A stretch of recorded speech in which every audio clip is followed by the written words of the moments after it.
Are you a woman losing hair? You're having hair loss and thinning edges and you're trying to figure out why? Well, stay tuned because I might have the reason and the solution. Hi guys, my name is Dr. Ndidi Ihim. I am a PCOS expert and I help women who are dealing with weight and fertility issues due to polycystic ovary syndrome reverse it in natural ways without using harsh medications. I'm a licensed pharmacist and a certified functional medicine and nutrition practitioner.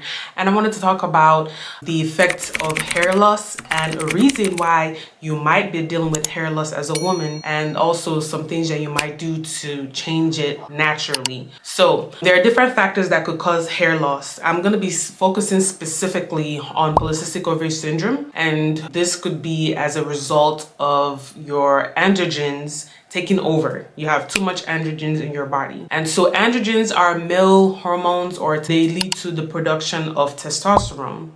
And so now when you are a woman and you're having high levels of androgens in your body, you will experience some male pattern baldness just right normally at the crown of your head. And some people, hair loss might be really because of alopecia, maybe because of the way you wear your hair. Your hairline starts receding, it's pulling your edges off, maybe thyroid issues, but androgen could also be a problem with that. So how do you find this out? You might have to do some lab tests. For me, a lot of people like working with me as a functional medicine practitioner because I'm able to do specific tests that your regular doctor doesn't care to really look into, because mostly insurance doesn't cover that and the doctors, they really work with those. So there's a test that we do here that tests all your hormones, and we see, okay, this is why you're having problems with losing your hair. This is why you're not been able to lose weight, because your androgen stays high. So now we have to focus on bringing your androgen levels back all the way down. Okay, so your hair can start getting thicker again and can start growing again. Another reason why you might be experiencing hair loss is because of insulin resistance. Yes. Of course, you might not know you're insulin resistant until you actually do like a blood glucose test. And if your blood glucose has been high for consistently for a number of times, then you probably are looking at high insulin. Now, when you have high insulin in your blood, right? What does that mean? High insulin just means that whenever you eat something, it's supposed to convert into sugars, and your insulin is supposed to take it to the cells that actually will need the nutrient that comes from what you just ate.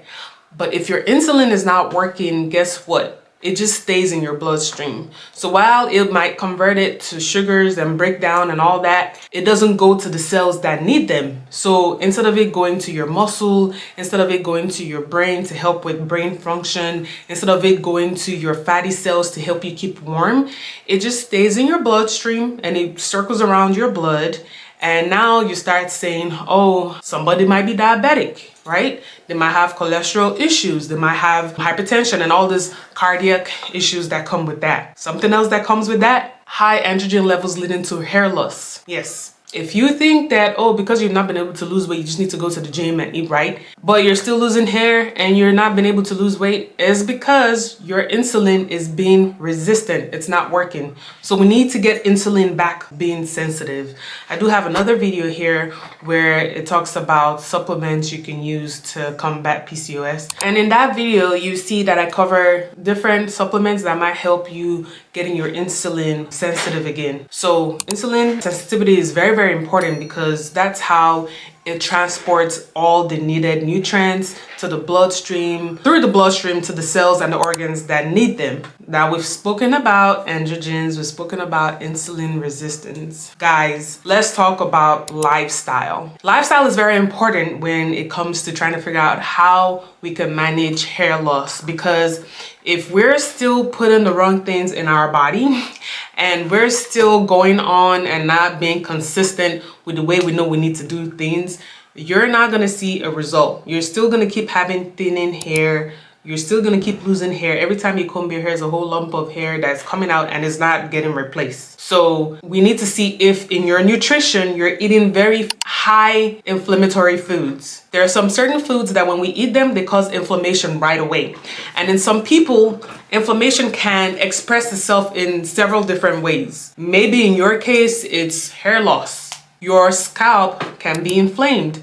And when your scalp is inflamed, it prevents the hair from sprouting out of the follicle properly, because there's a lot of swelling and stuff like that around the follicles, and then you say you're losing hair because it stops supporting new hair growth, and also the ones that are already out just fall off because there's nothing coming behind it. So now you're like, wait, what do you mean inflammation? What do you mean foods I'm eating that might be very inflammatory? Okay, let's talk about them. Alcohol, the sugars, sweets, and all of that. Find a different alternative. I also have another video here talking about the foods you can eat and the ones you need to prevent to help with PCOS. And all of those are addressing inflammation. So when you eat those kind of certain foods, even like dairy, right? Cow's milk or cheese, because those things turn into mucus in our body doesn't even have the enzyme to break down the milk. And so it just goes in our bloodstream and it causes inflammation because your body is trying to fight it. It doesn't know how to digest those kind of things. The kind of oils you also eat, where do they fry your food in? Especially if you eat out a lot.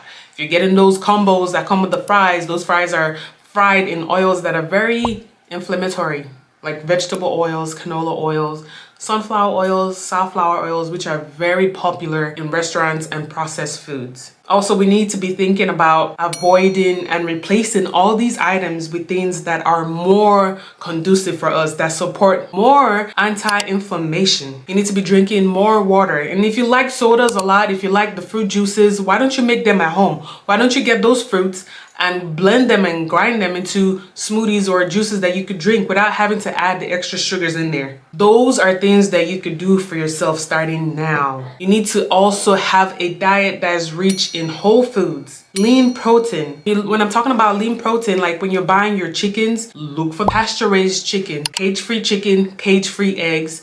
Your meat needs to be grass-fed, and your fish needs to be wild cut. All of this kind of foods choices, when you're eating them, support anti-inflammation. If you go to my link, there's a cookbook in there. It's for free, and it gives you over 100 recipes of foods that are anti-inflammatory. That's a good place for you to start to see how you can replace all these things to have your hair growing back. And the last thing I do want to touch on is an ovulation. That is, you're not ovulating. Now, that could also be a problem because it's leading back to androgens. When you have a lot more androgens than you have estrogen, your body is showing characteristics like it was a man.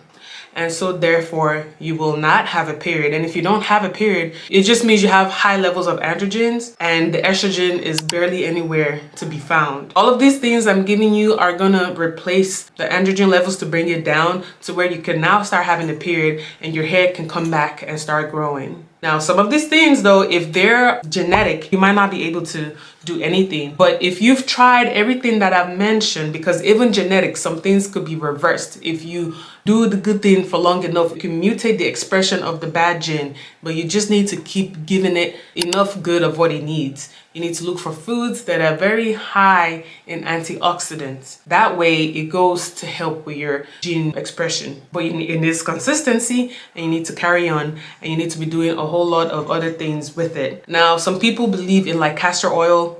I'm a believer in castor oil. I use it for my edges after I had my babies. My hair would grow, and I think that's with most women. You have a lot of hair as soon as you just have your baby, and after a few months they disappear. So I've been using castor oil. I think my edges are coming back, in my own opinion. And also do like aloe vera mixed with clove, mixed with rosemary, and I do that into like a spray bottle. I also do that as an oil to apply on my scalp. Even my daughter's hair, like we do braids and we have to change our hair quickly because the growth, it's real. So maybe those are things you need to also add to your routine. But keep in mind, you have to be consistent. You can't just try it one time and then 3 weeks later you don't even know where that bottle is. You need to give it like 4 to 6 months, even some people up to a year before they say, oh, this did not, it never worked, it was just useless. So those are my recommendations and things I've seen that work for other people. These are the things that you might need to try on your end, but keep in mind, everything is always internal. You need to cleanse out the internal so that it could express itself outside. When you keep addressing the outside without going back inside, it's just not gonna work. You're just putting a band-aid over a leaky roof. All right, guys, if you liked any of what I just said and you want to learn more, make sure you subscribe to my channel, like and share this video to other people that you think might need it, and I will see you on the next one. Take care. Bye-bye.